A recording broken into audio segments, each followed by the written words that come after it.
Congratulations to the two of you. What an outstanding job you did. And after having gone through what you did just making this movie, is climbing Everest something that you think you'd ever want to do? No. No, not for a second. I mean, there was a moment when I saw it, I was like, oh, wow. You know, the first time I actually saw the peak of Everest, and I was like, in person, you know, and I was like, oh my God.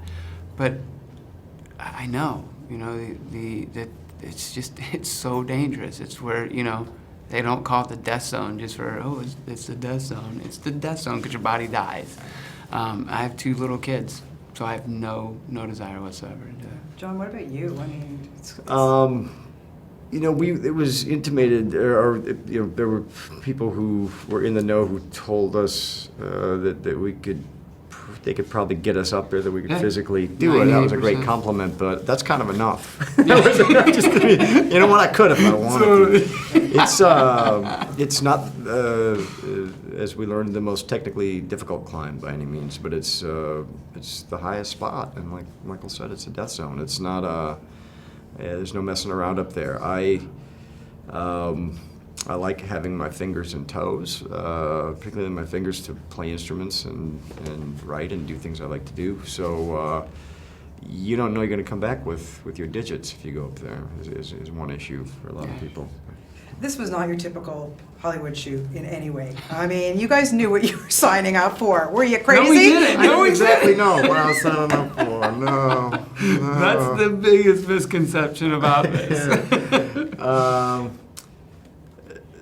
You know, the producers and the director, Balthazar, I think really did their best to bring verisimilitude, to bring truth to it. And so you don't really have to act when you're feeling frost-nipped or when you're feeling tired or ill at those elevations and those temperatures. So it worked out well in that way.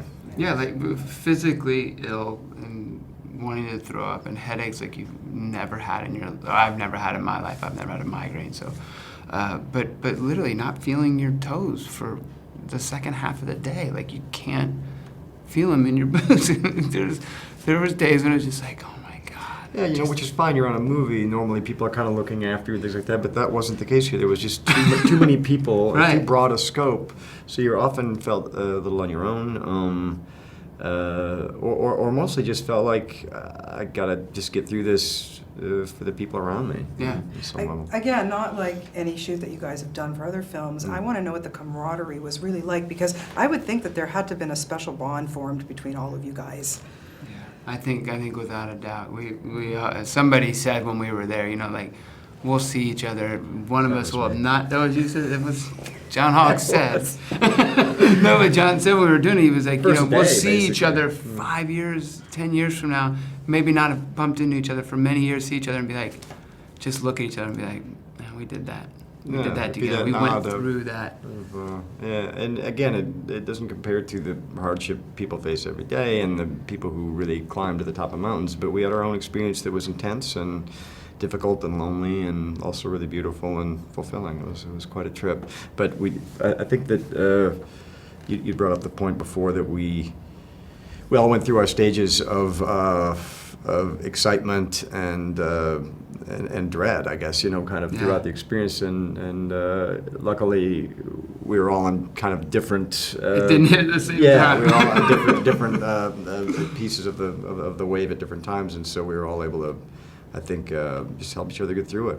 Yeah, well, you guys were extraordinary. Really. Thank you so much for this. Thank you. Great job. And always love seeing you guys on big screen, small screen. Keep up the great work. You're the great.